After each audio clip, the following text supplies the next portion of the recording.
आज का हमारा क्वेश्चन जिसमें हमें एक बिल्डिंग दी गई है, बिल्डिंग के ऊपर एक टावर बनाया हुआ है। बिल्डिंग की जो दी गई हाइट है दैट्स 20 मीटर, ठीक है, और हमने निकालनी है टावर की हाइट। यहाँ पर हमने इसको मार्क किया है, ए बी जो है बिल्डिंग की हाइट है 20 मीटर के बराबर, और ए सी हमारा जो है टावर जो बिल्डिंग के ऊपर बनाया गया है उसकी हमने हाइट निकालनी है।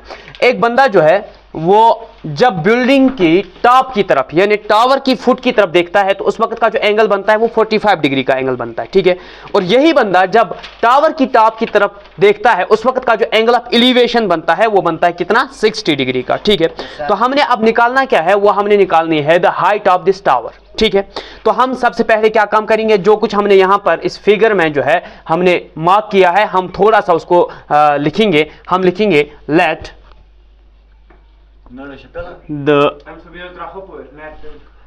the height of building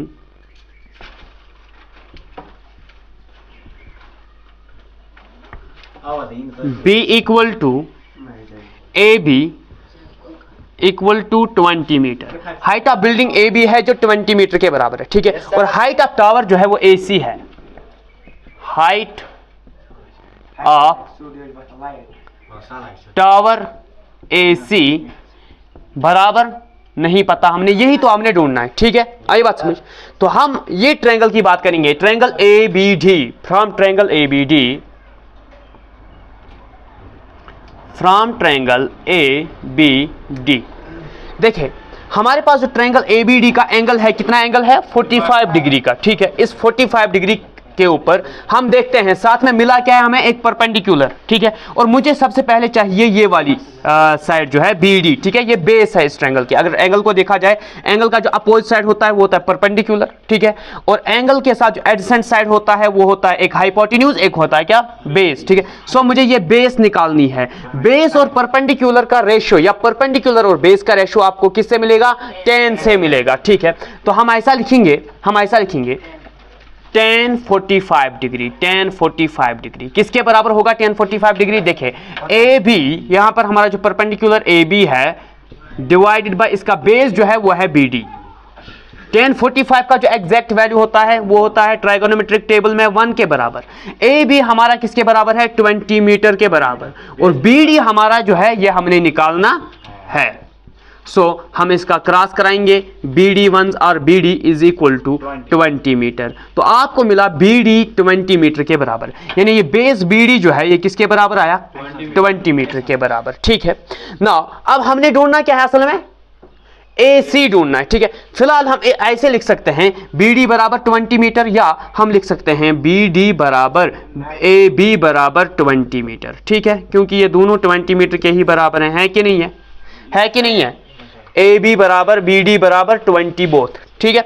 अब हम क्या करेंगे काम, हमारे पास एक बड़ा ट्रायंगल है BCD, from triangle BCD, from triangle BCD, from triangle BCD, इसमें हमने क्या लगाना है, देखिए बेटा यहां पर एंगल हमारा 60 डिग्री, ठीक है ना। लेकिन जो परपेंडिकुलर है वो ये है BC, और जो बेस है वो BD है, ठीक है। हम यही वाला फॉर्मूला यहां पर यूज करेंगे, tan 60 degree is equal to, क्योंकि यहां पर भी परपेंडिकुलर और बेस का वास्ता हमने निकालना, बेस दिया गया है, परपेंडिकुलर का आधा पता है आधा नहीं पता। tan 60 degree is equal to किसके बराबर, यहां पर BC हमारा परपेंडिकुलर और बेस हमारा क्या है, वो है BD, बेस हमारा BD के बराबर है। नाउ tan 60 बराबर होता है ओनली √3 के बराबर। BC हमारा किसके बराबर है वो नहीं पता, उसको हम ब्रेक करेंगे, स्प्लिट करेंगे AB प्लस AC में, AB प्लस AC में, AB plus AC divided by BD हमारा किसके बराबर, 20 मीटर के बराबर।